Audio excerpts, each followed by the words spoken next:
Pourquoi certains chrétiens prient pendant des années sans voir de véritable transformation? Pourquoi d'autres commencent avec passion, mais abandonnent après quelques semaines? Et pourquoi tant de croyants sincères se sentent frustrés dans leur marche avec Dieu? Si vous vous êtes déjà posé ces questions, cette vidéo va tout changer pour vous. Voici la réalité. Beaucoup de chrétiens prient. Beaucoup lisent leur Bible.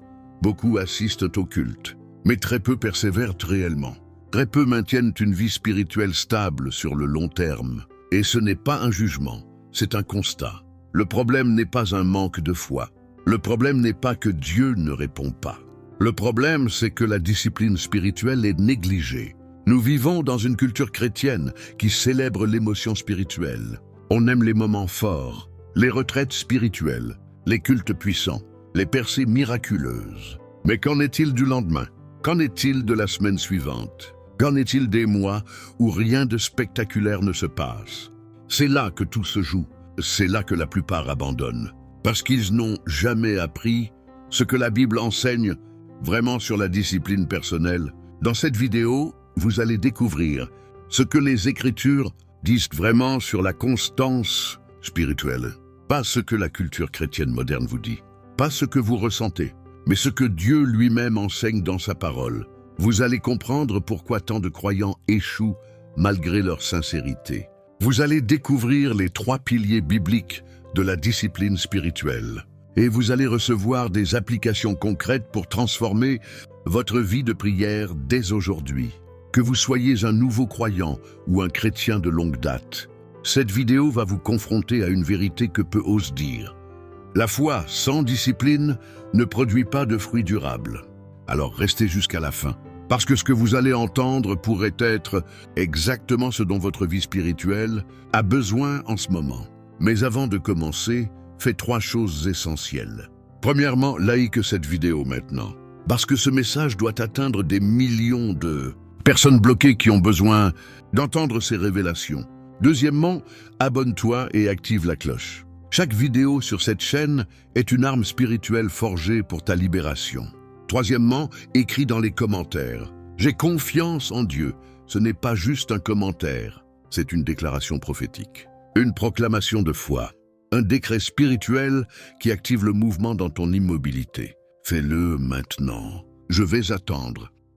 Voilà, maintenant, commençons par définir ce que la Bible entend vraiment par discipline.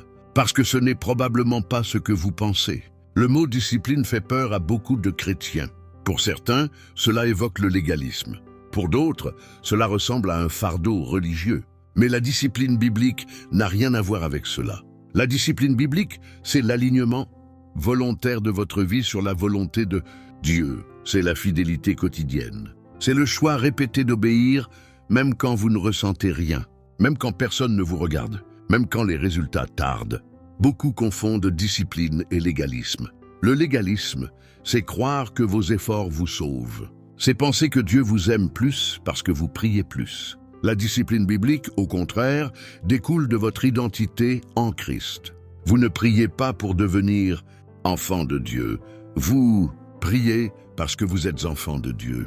La discipline n'est pas non plus une question de volonté personnelle. Ce n'est pas du développement personnel déguisé en spiritualité. La vraie discipline spirituelle reconnaît que sans Dieu, nous ne pouvons rien faire. Mais elle reconnaît aussi que Dieu travaille avec notre fidélité, pas malgré elle. Regardez comment la Bible parle de la constance. Dans Luc 16, verset 10, Jésus dit « Celui qui est fidèle dans les moindres choses l'est aussi dans les grandes ». Dieu observe votre fidélité dans les petites choses invisibles. Votre vie de prière matinale quand personne ne vous voit. Votre lecture biblique quotidienne même quand vous êtes fatigué. Votre obéissance dans les petits choix que personne ne remarque. La parabole du semeur nous enseigne aussi un principe puissant.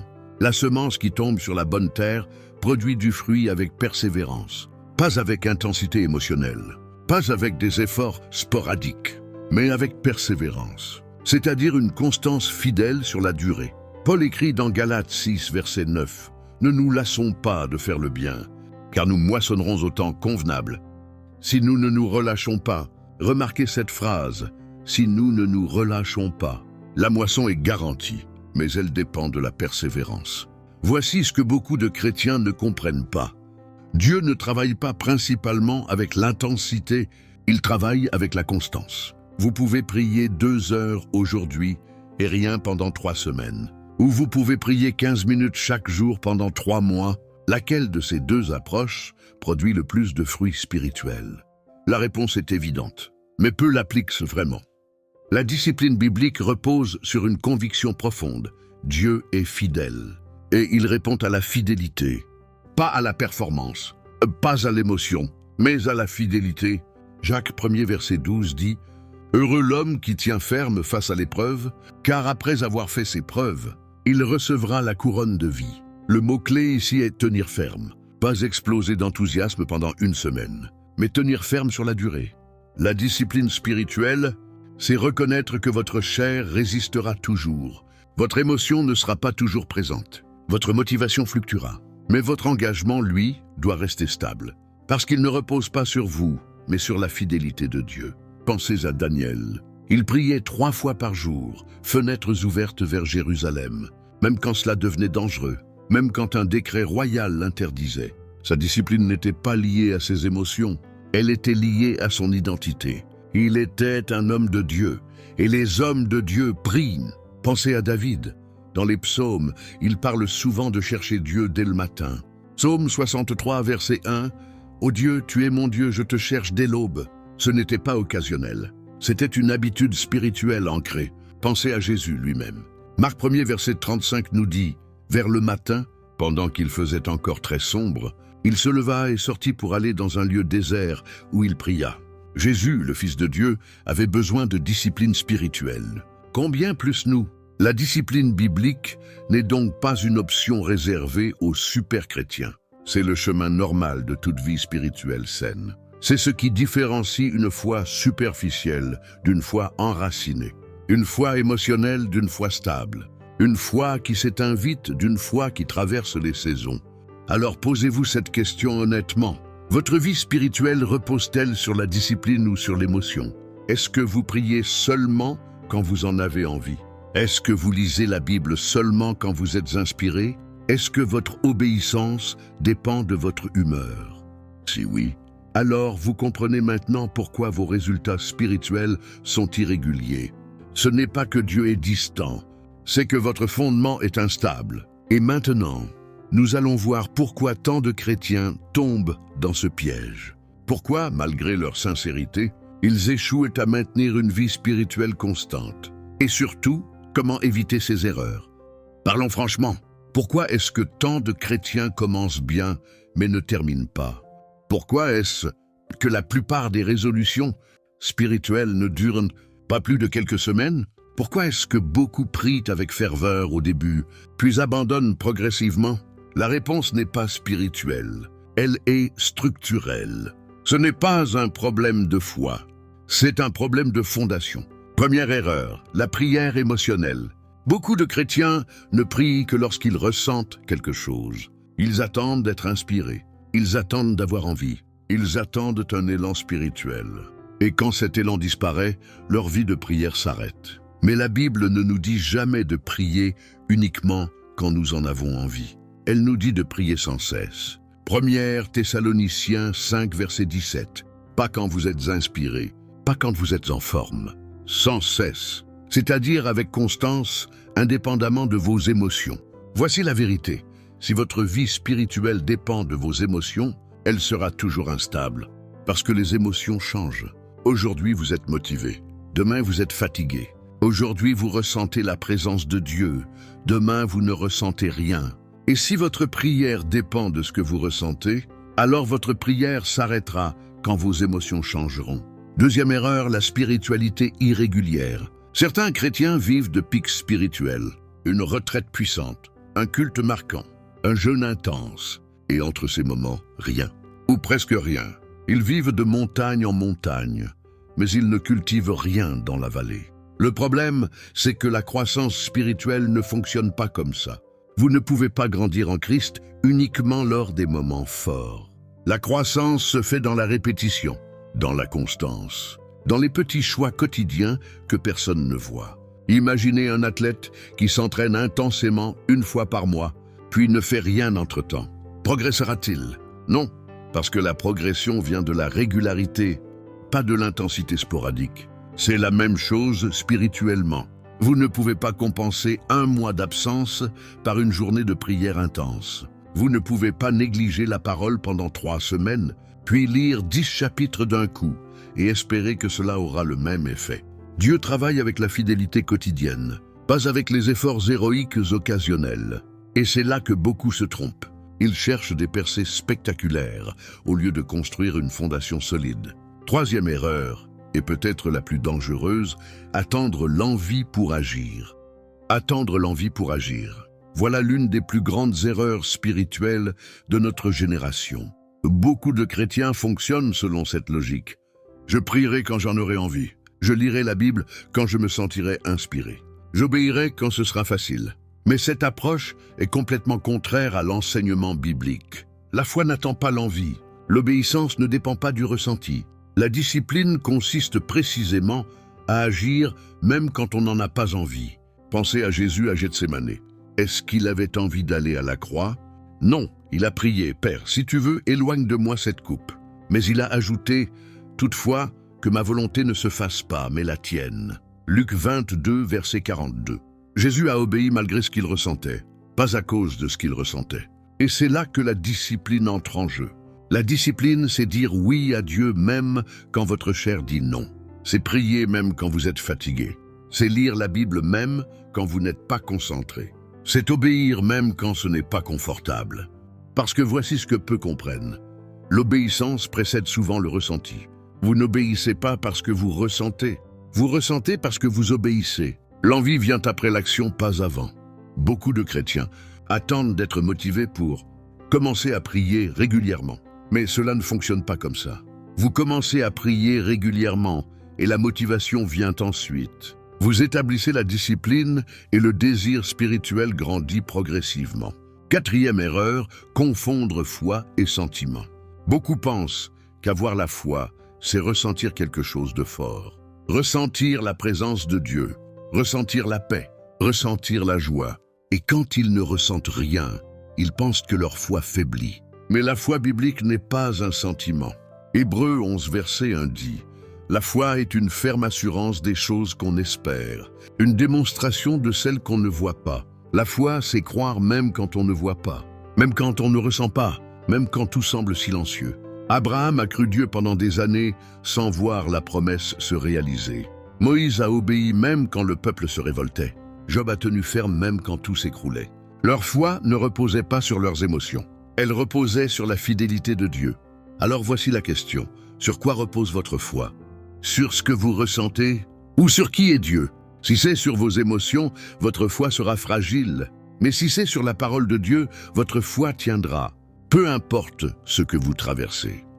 Maintenant que nous avons vu pourquoi tant de chrétiens échouent, voyons ce que la Bible enseigne vraiment sur la discipline personnelle. Parce que c'est là que tout change. C'est là que vous allez comprendre comment construire une vie spirituelle stable et durable. Premier principe biblique, l'obéissance quotidienne. Jésus dit dans Luc 9, verset 23, « Si quelqu'un veut venir après moi, qu'il renonce à lui-même, qu'il se charge chaque jour de sa croix et qu'il me suive. » Remarquez l'expression « chaque jour ». La vie chrétienne n'est pas un événement ponctuel. Ce n'est pas une expérience intense que vous vivez une fois. C'est un engagement quotidien, c'est un oui répété chaque matin. C'est une mort à soi-même renouvelée chaque jour. Paul le confirme dans 1 Corinthiens 15, verset 31. « Chaque jour, je meurs. » Paul ne parlait pas d'une mort spirituelle unique. Il parlait d'un renoncement quotidien, d'un choix conscient, répété jour après jour, de vivre pour Christ et non pour lui-même. Et c'est exactement ce que la discipline spirituelle signifie. Ce n'est pas une grande décision que vous prenez une fois. C'est une petite décision que vous prenez chaque jour. Aujourd'hui, je choisis Christ.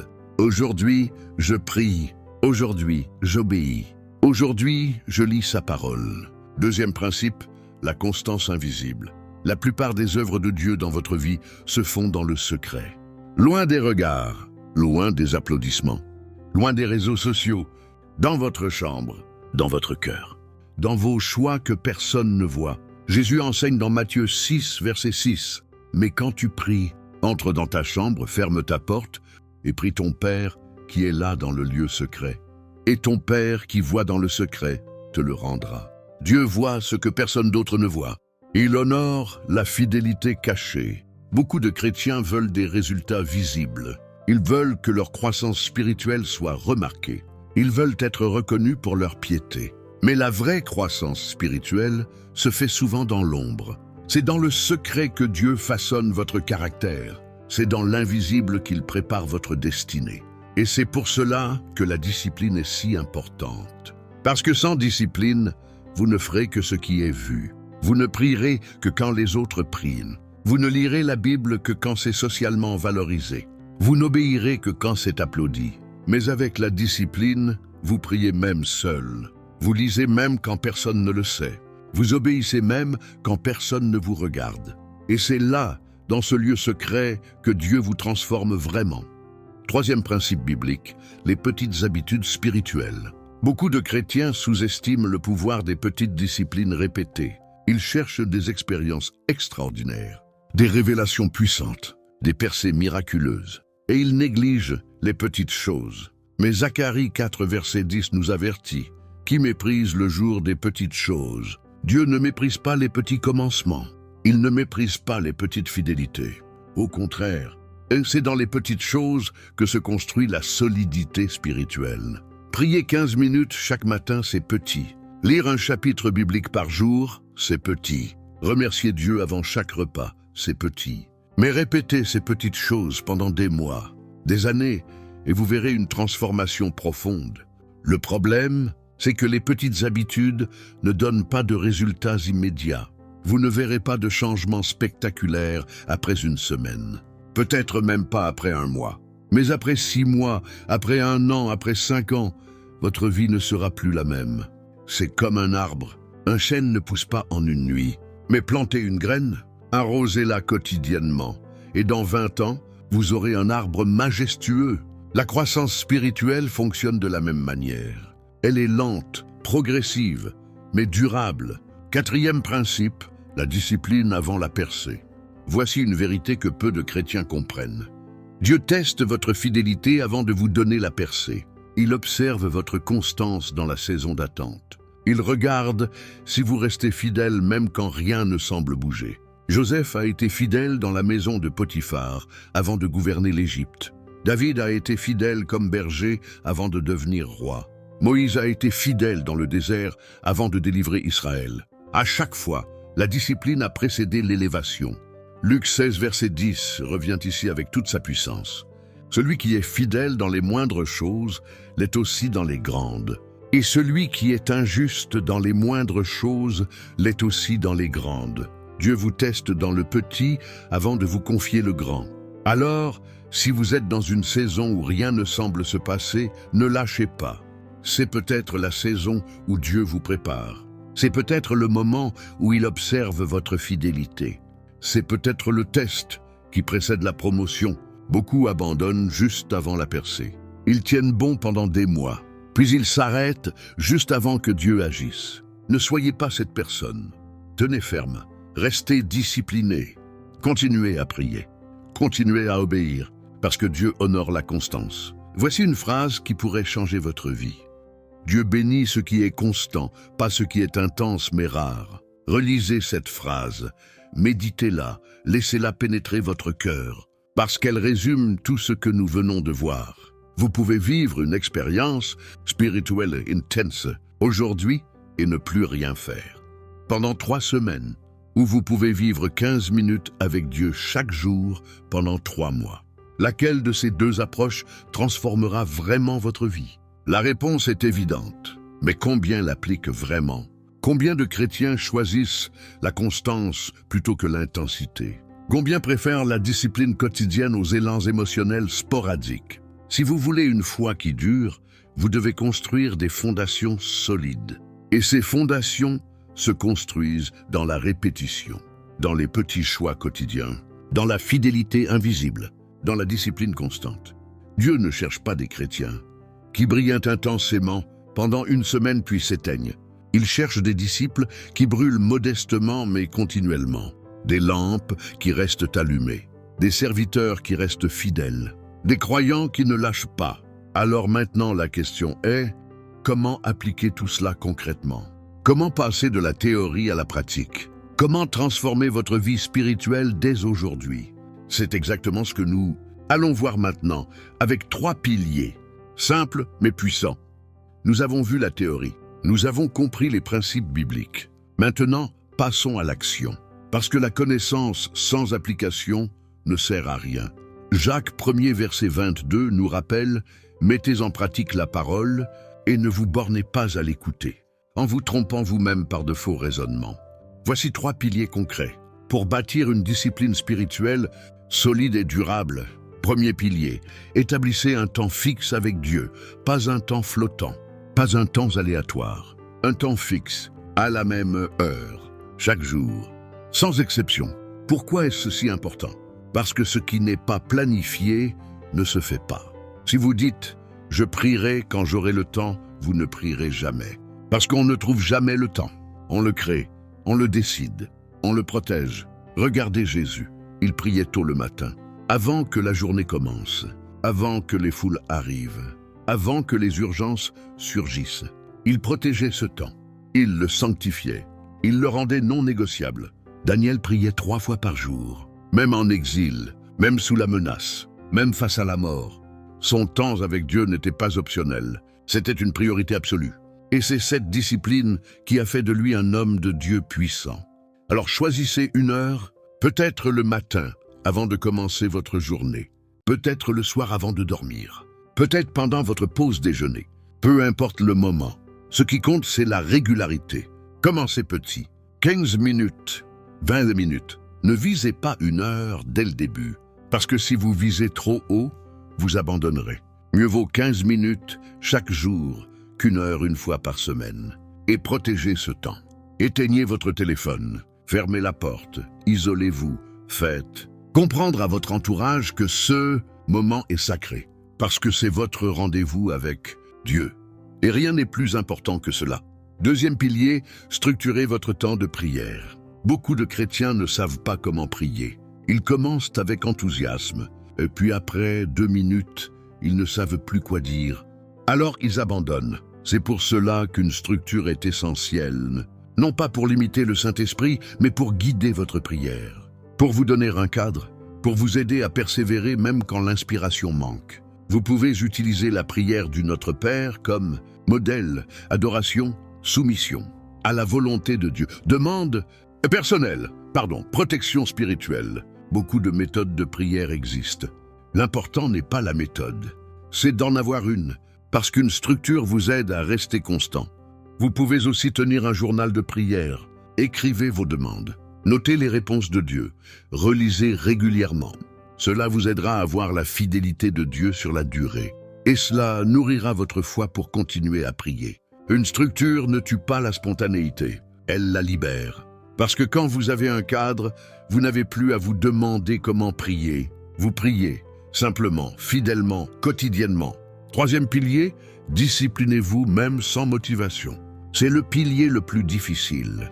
Mais c'est aussi le plus important, parce que c'est là que tout se joue. Dans les jours où vous n'avez pas envie, dans les moments où vous êtes fatigué, dans les saisons où vous ne ressentez rien. Voici la clé. L'obéissance n'attend pas la motivation. L'obéissance précède la motivation. Vous n'obéissez pas parce que vous êtes motivé. Vous vous motivez en obéissant. Pensez à cela comme à une discipline physique. Un athlète ne s'entraîne pas seulement quand il en a envie. Il s'entraîne même fatigué, même blessé, même découragé, parce qu'il sait que la discipline constante produit des résultats. C'est la même chose spirituellement. Certains jours, vous prierez avec ferveur. D'autres jours, votre prière sera mécanique. Et c'est normal. L'important n'est pas l'intensité émotionnelle. L'important est la présence. Vous êtes là, devant Dieu, même fatigué, même distrait. Vous êtes là. Et Dieu honore cette fidélité. Il ne regarde pas l'éloquence de vos prières, il regarde la constance de votre cœur. Il ne mesure pas l'intensité de vos émotions, il mesure la fidélité de votre engagement. Alors, arrêtez d'attendre d'être parfaitement concentré pour prier. Arrêtez d'attendre d'être spirituellement inspiré pour lire la Bible. Arrêtez d'attendre le bon moment. Le bon moment, c'est maintenant. Même imparfaitement, même maladroitement, commencez. Parce que voici ce qui se passera. En commençant, même sans envie, l'envie viendra. En priant, même sans motivation, la motivation grandira. En obéissant, même sans passion, la passion s'enflammera. Mais si vous attendez d'être motivé pour commencer, vous ne commencerez jamais. Parce que la motivation ne précède pas l'action. Elle la suit. Ces 3 piliers peuvent transformer votre vie spirituelle. Un temps fixe, une structure claire, une discipline indépendante de la motivation. Appliquez-les pendant 30 jours. Juste 30 jours, et vous verrez une différence. Maintenant, beaucoup me demandent comment exactement structurer une vie de prière. Comment rester constant même dans les saisons difficiles. Comment prier avec méthode et clarté. Et c'est précisément pour cela que j'ai créé un guide complet. Si tu ressens le désir de structurer ta vie de prière de manière biblique et durable, j'ai créé un guide pratique intitulé « École de la prière biblique ». C'est un accompagnement simple pour t'aider à sortir de la prière émotionnelle et construire une foi constante, claire et fidèle. Le lien est disponible en description pour ceux qui veulent aller plus loin. Maintenant, continuons, parce que je veux vous donner des exemples concrets tirés de la Bible, des illustrations qui vous aideront à mieux comprendre comment la discipline spirituelle fonctionne réellement dans la vie des croyants. Regardons quelques exemples bibliques de discipline spirituelle. Pas des héros parfaits, mais des hommes et des femmes qui ont choisi la constance et que Dieu a honoré pour cela. Commençons par Daniel. Daniel était un jeune homme déporté à Babylone, arraché de sa terre, plongé dans une culture païenne, entouré d'idolâtrie. Mais Daniel, 1er verset 8, nous dit « Daniel résolut de ne pas se souiller. Il a pris une décision, une résolution ferme, et il s'y est tenu. Plus tard, devenu un homme influent. » Daniel 6, verset 10, nous révèle sa discipline. Il se mettait à genoux 3 fois par jour, et il priait et louait son Dieu, comme il le faisait auparavant. Remarquez, comme il le faisait auparavant, ce n'était pas nouveau. C'était une habitude établie depuis longtemps. Et même quand un décret royal interdisait de prier, Daniel n'a pas changé. Il n'a pas négocié, il n'a pas fait de compromis. Sa discipline était plus forte que la menace, parce qu'elle n'était pas fondée sur les circonstances, mais sur son identité. C'est cela la vraie discipline spirituelle. Elle ne change pas selon le contexte. Elle reste stable même dans l'adversité.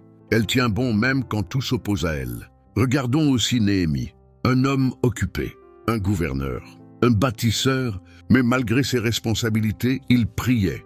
Le livre de Néhémie nous montre qu'il priait avant chaque décision importante. Il priait avant de parler au roi. Il priait avant de confronter les ennemis.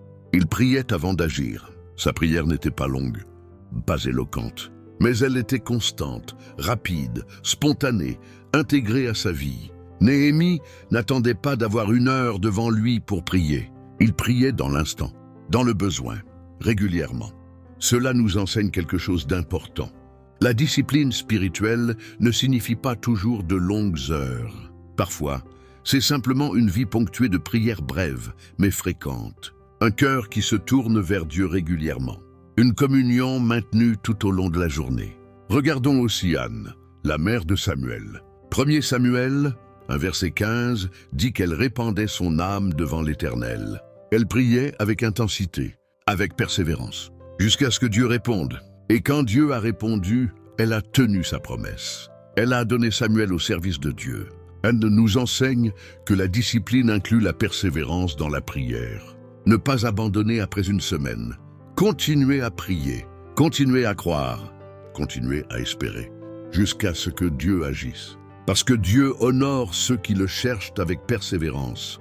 Regardons maintenant l'apôtre Paul, un homme extraordinairement productif. Il a planté des églises, écrit des épîtres, voyagé sans cesse, souffert pour l'Évangile. Mais derrière tout cela, il y avait une discipline de fer. 1 Corinthiens 9, verset 27. « Je traite durement mon corps et je le tiens assujetti. » Paul se disciplinait. Il ne laissait pas ses désirs contrôler sa vie. Il ne laissait pas ses émotions diriger ses choix. Il se maîtrisait. Il s'assujettissait. Et cette discipline n'était pas juste physique. Elle était aussi spirituelle. Paul priait sans cesse pour les églises. Il jeûnait régulièrement. Il méditait les Écritures. Ils vivaient dans une soumission constante au Saint-Esprit.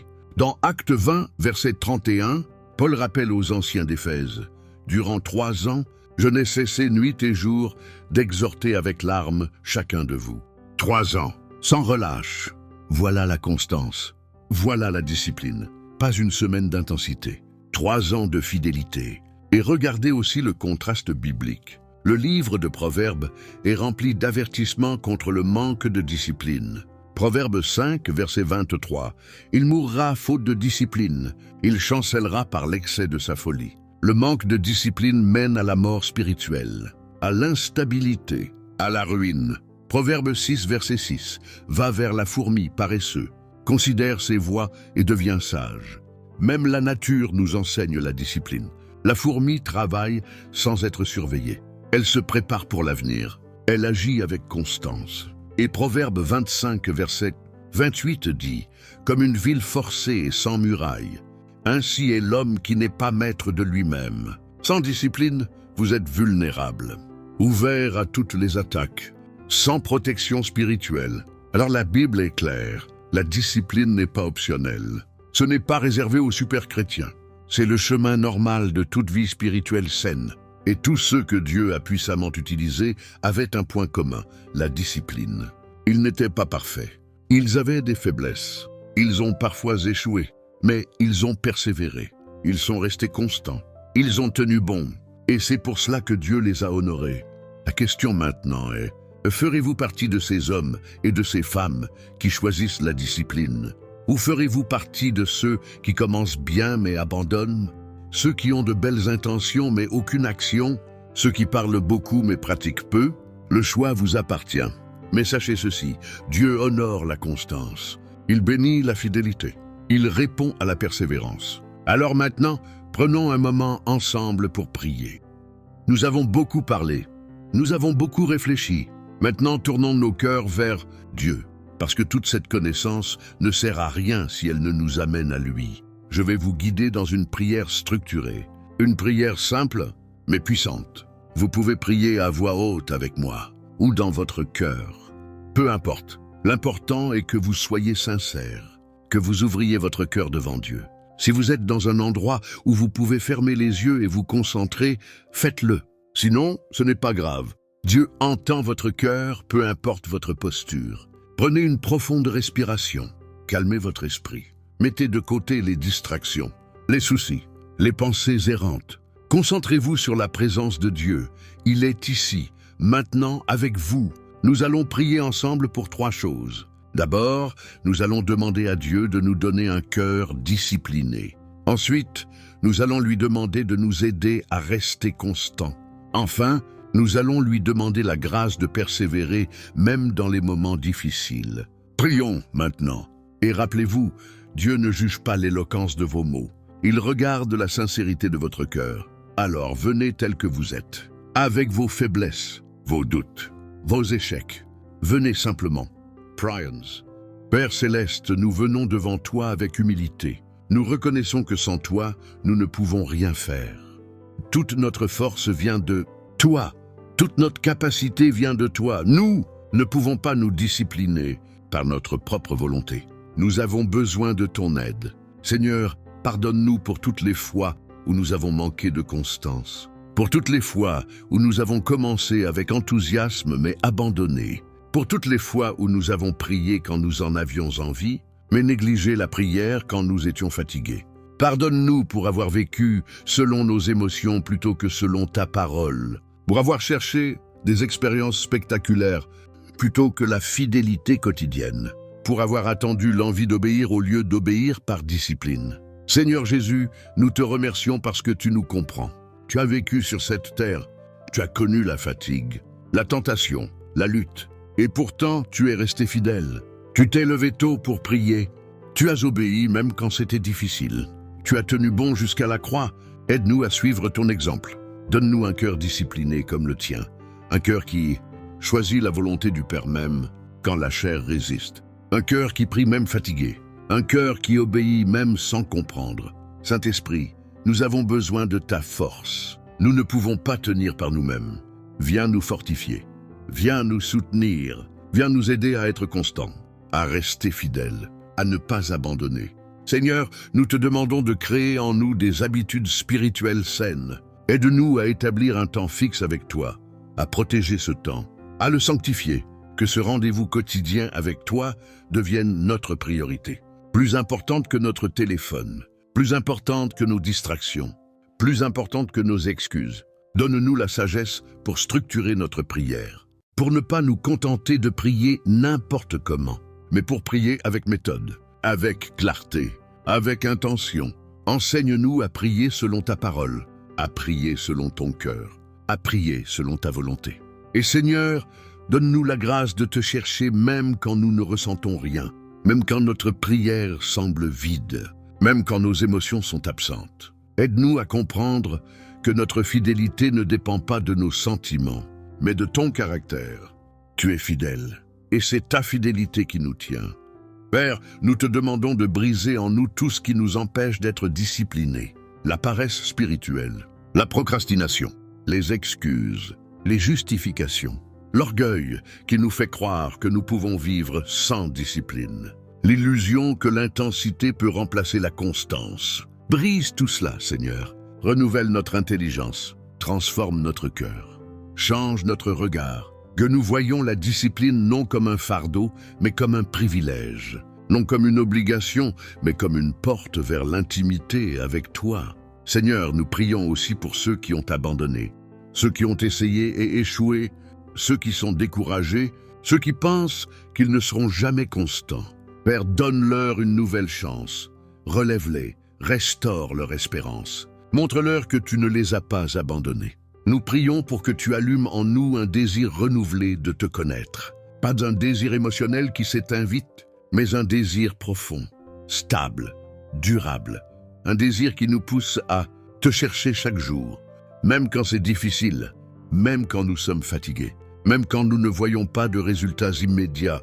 Seigneur, nous te demandons de nous aider à tenir sur la durée, pas seulement pendant une semaine, pas seulement pendant un mois, mais pendant des années. Toute notre vie, que notre fidélité ne soit pas un feu de paille, mais une flamme constante qui brûle jusqu'à ce que nous te rencontrions face à face. Aide-nous à ne pas comparer notre croissance à celle des autres, à ne pas nous décourager si nous progressons lentement.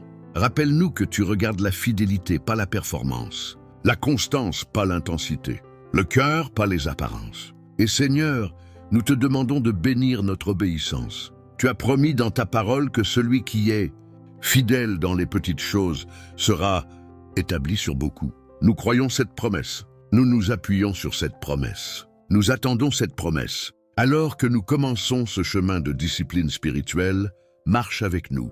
Ne nous laisse pas seuls. Soutiens-nous dans les moments difficiles. Encourage-nous dans les saisons de sécheresse. Fortifie-nous quand nous sommes tentés d'abandonner. Que cette prière ne soit pas juste des mots, mais qu'elle devienne une réalité dans nos vies.